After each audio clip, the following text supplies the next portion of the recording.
What's up, guys? So Conor McGregor is back in the news, and 14 days after beating Eddie Alvarez for his second belt, he's currently stripped of his featherweight title. What that means is Jose Aldo has announced the new featherweight champion, and if I'm correct, the winner between Pettis and Holloway will face Jose Aldo.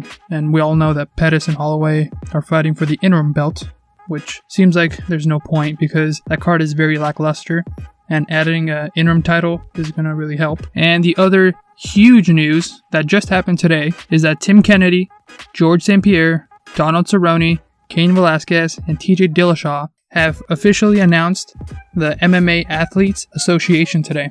So they're going to be going after the UFC for a massive settlement for guys that are currently on the roster and previous fighters who barely can walk, can't afford medical.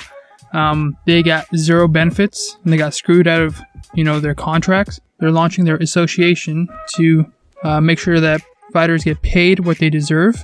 So currently, if you guys don't know, fighters get paid a total of 8% of the total revenue, which is absolutely nothing. So what the association is going to do is try to bring that up to 50% or more. So it's at least at standard with the NBA, the NHL. So fighters are going to take home a bit more of the pie and be able to make profit even if they get injured. A good example is Daniel Cormier. He just got injured and he went through an intense training camp. And fighters in the UFC who get injured, they don't make anything. And if it was the other way around, if they had the CBA in place, Daniel would be guaranteed a certain amount even if he got injured. So it's actually really good news for all the fighters, both present and previous. Also at the media call, Bjorn was talking and he was there. We all know Bjorn is the former chairman and chief exec at Bellator MMA. So it was nice to see him there and helping support the guys and get this thing launched up. And he also mentioned it was a 2+ year process. So it's nice to see it's finally off the ground and they're getting fighters to join. If you guys heard the media call, you can see everybody's on board 100%. Even Donald Cerrone, he is super scared. He doesn't know what's going to happen because he's under contract with the UFC. He has a fight coming up in a week.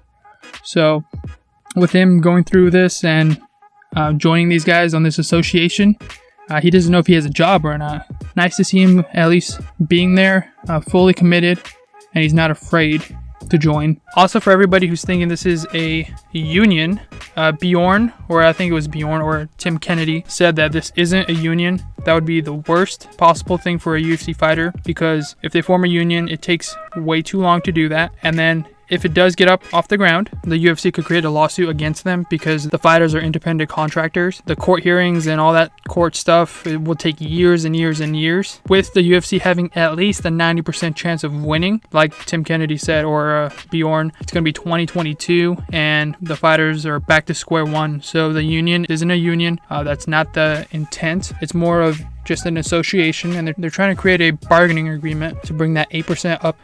One last thing I want to touch on is Conor McGregor was given a boxing license in California, which is creating this huge spark of interest between Conor McGregor facing Floyd Mayweather in the near future. So that's what's going on this week for now.